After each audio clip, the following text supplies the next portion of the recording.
अशोक जी अपनी पत्नी के साथ अपनी रिटायर्ड जिंदगी बहुत हंसी खुशी गुजार रहे थे। उनके तीनों बेटे अलग अलग शहरों में अपने अपने परिवारों के साथ रहते थे। उन्होंने नियम बना रखा था, दीपावली पर तीनों बेटे सपरिवार उनके पास आते थे।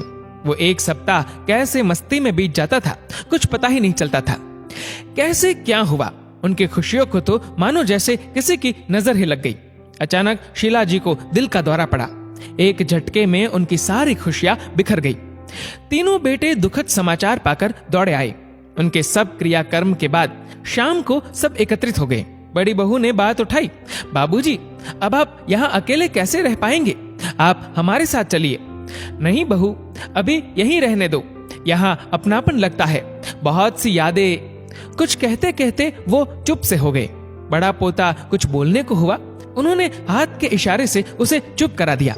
बच्चों, अब तुम लोगों की माँ हम सबको छोड़कर जा चुकी है। उसकी कुछ चीजें हैं, वो तुम लोग आपस में बांट लो। मुझसे अब उनकी साथ संभाल नहीं हो पाएगी। ये कहते हुए वो अलमारी से कुछ निकाल कर लाए।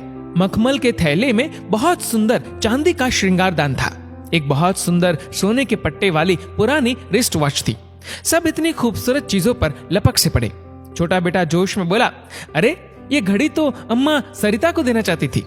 अशोक जी धीरे से बोले, और सब तो मैं तुम लोगों को बराबर से दे ही चुका हूँ। इन दो चीजों से उन्हें बहुत लगाव था।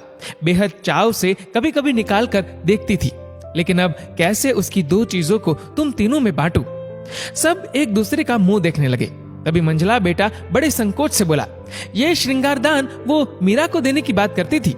इतने में छोटा बेटा भी बोल पड़ा, पिताजी, ये घड़ी माँ अक्सर सरिता को देने की बात किया करती थी, पर समस्या तो अब भी बाकी ही थी। वो मन ही मन सोच रहे थे, बड़ी बहू को क्या दूं? उनके मन में भाव शायद बड़ी बहू ने पढ़ लिए थे। वो बोली, बाबूजी, आप शायद मेरे विषय में सोच रहे हैं।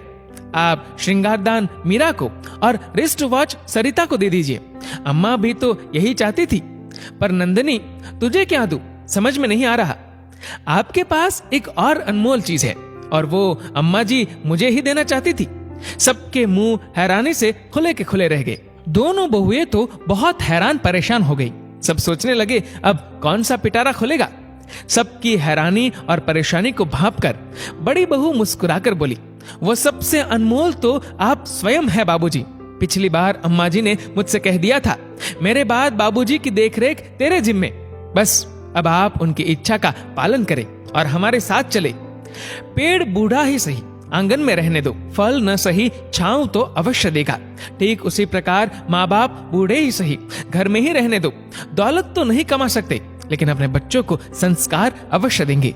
दोस्तों, इस वीडियो को लेकर आपकी क्या राय है, नीचे कमेंट करके जरूर बताएगा। और अगर आपको वीडियो अच्छा लगा हो तो वीडियो को लाइक करेगा, शेयर करेगा ज्यादा से ज्यादा लोगों तक। और ऐसे ही और भी इंस्पिरेशनल वीडियोस के लिए सब्सक्राइब करें हमारे यूट्यूब चैनल को और फेसबुक पर फॉलो करें हमारे पेज को।